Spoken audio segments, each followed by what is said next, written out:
San Francisco. It is a football Friday, and the good vibes are absolutely flowing out of Santa Clara right now, because the most respected player on this entire roster just sat down with the media and said some things about his teammates that should have every single Niners fan pumping their fists and every NFC opponent quietly updating their game plans. Four-time first-team All-Pro linebacker Fred Warner, one of the greatest defensive players this franchise has ever produced. A man who has played alongside superstars throughout his 9 professional seasons and has the credibility to back up everything that comes out of his mouth, went on the record this week and named names. He told the world which young defensive players he believes are about to take a massive leap in 2026. And when Fred Warner speaks, you listen. On top of all that, 2 of the sharpest football analysts in the entire country just published a ranking of the best supporting casts in the NFC, and the 49ers cracked the top 5. Plus, the national media is now declaring that Ricky Pearsall is a legitimate star-level player. We have got a full plate of great news to break down today on 49ers Focus, and we are not wasting a single second. Let's get into it. Let us start with the headline that matters most right now, and it is the words coming directly from Fred Warner himself. Warner sat down with NBC Sports Bay Area's Jennifer Lee Chan at his annual youth football camp in San Mateo this week, and when she asked him about the 49ers' young defensive players heading into 2026, he did not hesitate and he did not hold back. He said the team has a lot of guys who are due to make that jump on the defensive side of the ball. And then he started naming names. The first name out of his mouth was Upton Stout. And if you are not already fully locked in on what Upton Stout is about to become for this defense, let Fred Warner's words be the alarm clock that wakes you up right now. Warner said, and I want every Niners fan to hear this clearly, that Upton Stout is his favorite player in the league right now. His favorite player. The entire league. Not just on the 49ers, not just in the NFC, the whole NFL. He described Stout as about 5'9", 5'10", roughly 170 pounds, and called him a pure dog who plays with his hair on fire, exactly what you want in a 49er. He went on to say he is really happy Stout is on his team. Coming from a player of Warner's caliber, with Warner's eye for talent, with Warner's standard of excellence, that is not a casual compliment. That is a declaration. Now here is the context that makes this even more meaningful. Warner is not just some locker room cheerleader handing out meaningless praise to make people feel good. He is the emotional and intellectual center of this defense. Defensive coordinator Raheem Morris himself said this week that he cannot get Upton Stout to smile, that Stout has such a serious demeanor and is picking up everything from Fred Warner and Dre Greenlaw on a daily basis, sitting next to them in the defensive meeting room, absorbing how they think, how they prepare, how they behave. Morris said that knowledge, that spirit that Fred brings, is transferring directly to Stout in real time. That is a mentorship pipeline that money cannot buy. Upton Stout, for those who need a refresher, was a 2025 third-round pick out of Western Kentucky, the 100th overall selection. He is 24 years old, from Houston, Texas, a player who won back-to-back Texas 6A1 state championships in high school and never stopped competing at the highest level available to him. His rookie season in San Francisco was not without bumps. His PEFF grades were a 62 overall and 58.1 in coverage, which are not numbers you put on a billboard. He was whistled for some penalties early in the year, the result of his aggressive, physical playing style running into the reality of NFL officiating. But as the season went on, something important happened. He started to calibrate. He figured out what he could do, what he could get away with, and what he could not.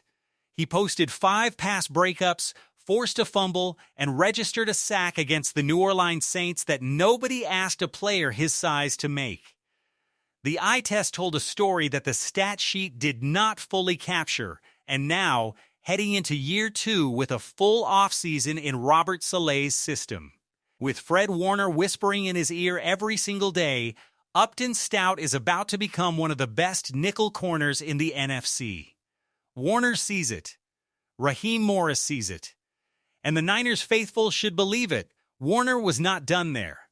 He kept going, and what he said next about the defensive line should have every quarterback in the NFC sitting a little less comfortably. He called it a three-headed monster. His words. Alfred Collins, C.J. West, and Keion Williams, 3 defensive linemen who Warner believes are all primed to take a significant next step in 2026. Let us start with Keion Williams, the one who carries the biggest asterisk and the biggest ceiling simultaneously. Williams, the 49ers' first-round pick in 2025 out of Georgia, the 11th overall selection, was starting to show exactly why San Francisco used that kind of premium capital on him before his season was cut short by an ankle tear against the New York Giants. And the numbers that surround his absence are the most important numbers in this entire defensive conversation.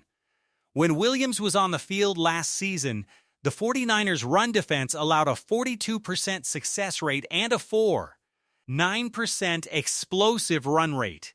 When he went down and came off the field, those numbers swung to a 52.9% success rate and an 11.8% explosive run rate. Nearly double the explosive run rate. A 10-plus point jump in success rate allowed. Those numbers tell the story of a player who does not necessarily fill up the box score but fundamentally changes how an offense can operate against this defense. Williams did not just stop the run. He was the reason the run stopped. And now he is coming back from that ankle with what Warner described as the right mindset and the right physical look. Warner said he thinks Williams will be great when he does come back. And in a 49ers defensive system that struggled in 2025 in part because of exactly what Williams provides, having him healthy for a full season changes the entire complexion of how opposing offenses have to scheme. You cannot go one-dimensional against a pass rush when the guy who is destroying your run game is also capable of getting after the quarterback from inside. Alfred Collins and C.J. West complement Williams perfectly in this three-headed D-line vision Warner is describing. Collins, a 2024 fourth-round pick out of Texas, posted an 80. 8-run defense grade from in his rookie year, the kind of number that turns heads for an interior lineman just finding his footing. West, another 2025 draftee, showed impressive instincts as the season progressed.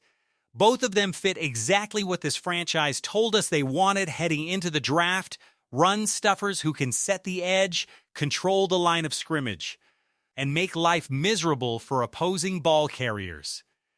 And then there is the piece the 49ers added to give this whole machine a turbo boost: Osa Odighizuwa, the defensive tackle San Francisco acquired from the Dallas Cowboys in March for a third-round pick, a player who Warner went out of his way to praise by name, calling him Steady Eddie and saying he has been great and come in and worked, and that the team is going to need that in a big way for what they are trying to do on defense. Warner called it straight. He knows what Odighizuwa brings because he has watched film on it for 5 years. Here are the facts on Odighizuwa and why this acquisition is so important. The 49ers finished the 2025 NFL season with 20 total sacks as a team, dead last in the entire league, 32nd out of 32. Their defensive tackles generated a combined 4.5 sacks all year. Osa Odighizuwa alone had 3.5 sacks in 2025, which sounds modest until you see what surrounds it. He led the Dallas Cowboys in pressures with 52. He ranked 5th among all defensive tackles in pass rush win rate. He was first among all defensive tackles in quarterback hits with 23, matching his own career high. And since the start of 2024, he has generated 32 pressures when double-teamed, which is the second most in the entire league at the position. He is the kind of player who occupies two blockers and still makes plays.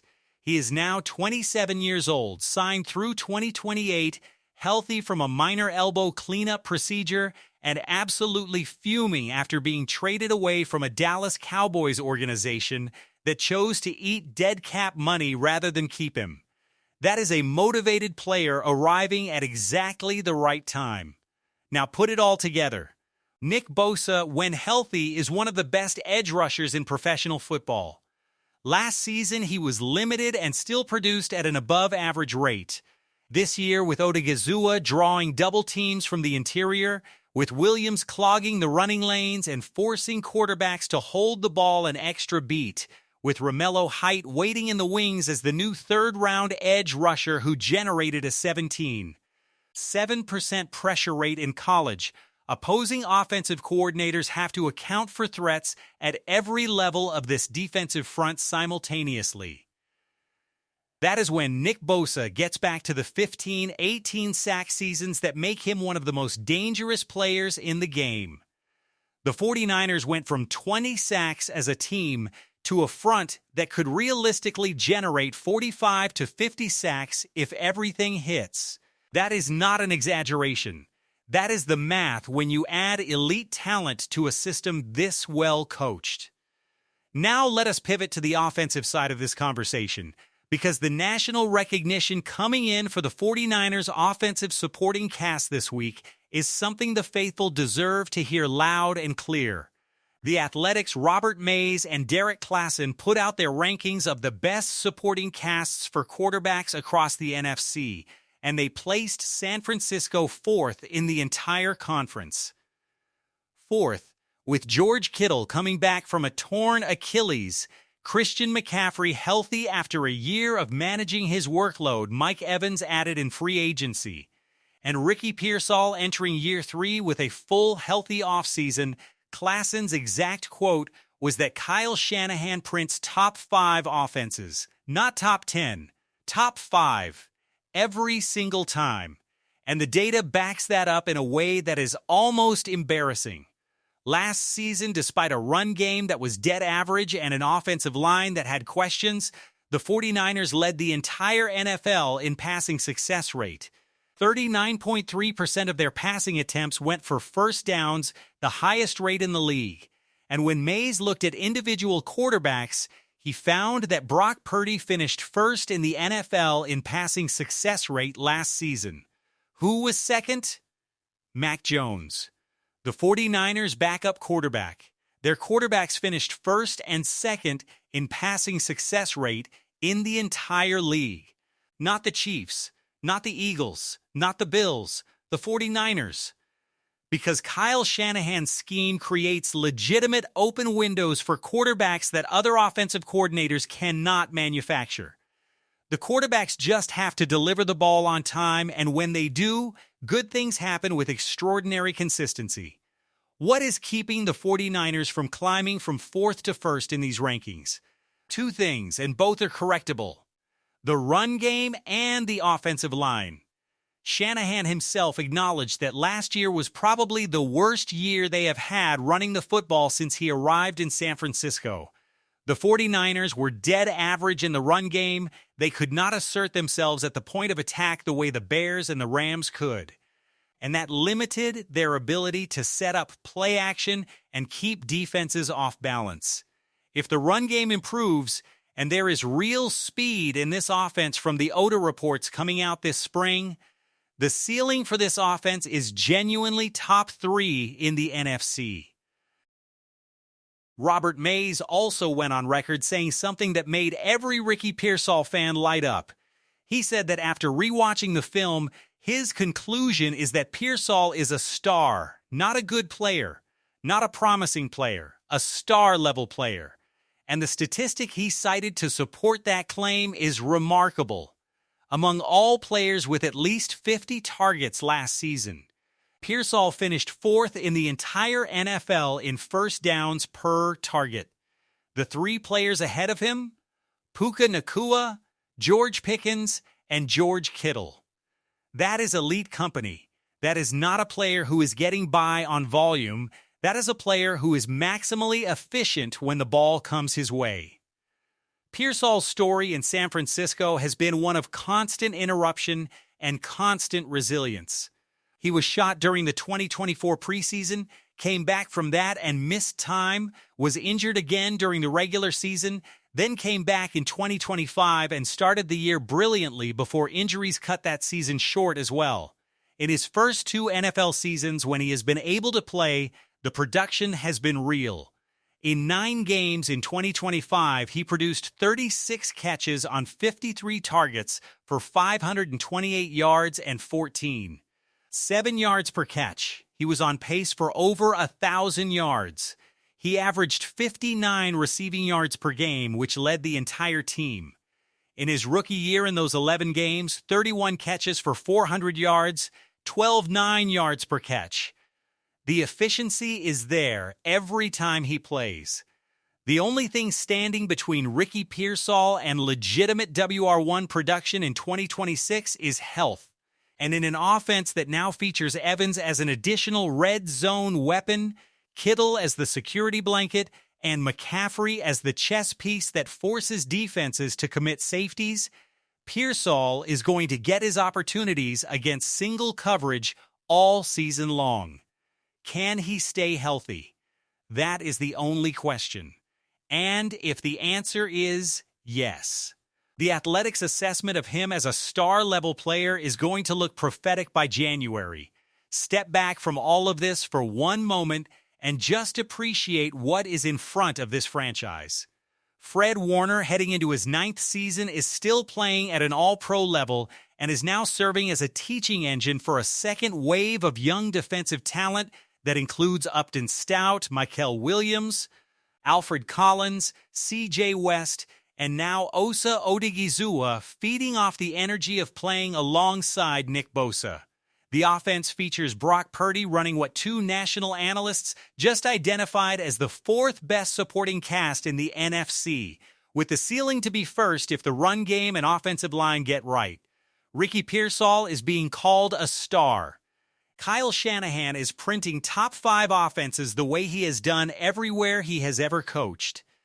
And the defensive line that was the most embarrassing unit on this team last season, 32nd in sacks, 4th from the bottom in pressures, and interior generating 4-5 sacks all year, is about to look completely unrecognizable. The Niners are back. The injuries of 2025 are behind them. The offseason was good. The draft class was rated among the best in the league. The roster construction is pointing in the right direction at virtually every position. And the most important player on this defense just went on national media and told the world that his teammates are ready to make a leap. When Fred Warner says something is coming, you believe it. Because Fred Warner has been right about everything since the day he put on that red and gold jersey. San Francisco is coming for everything in 2026. And 49ers focus is going to be right here covering every single moment of it. If you loved this video, hit that like button right now and let the algorithm know that the faithful show up for their team. Subscribe to 49ers Focus and ring that notification bell so you never miss a single update as we count down to the season opener in Melbourne, Australia. Who are you most excited about on this 2026 49ers roster? Is it Upton Stout finally breaking out, Keion Williams returning from the ankle, Osa and Bosa teaming up on the interior, or Ricky Pearsall finally getting a full healthy season? Drop your answer in the comments right now. We want to hear from you. This is 49ers Focus, where the real faithful come for their daily dose of red and gold. Go Niners!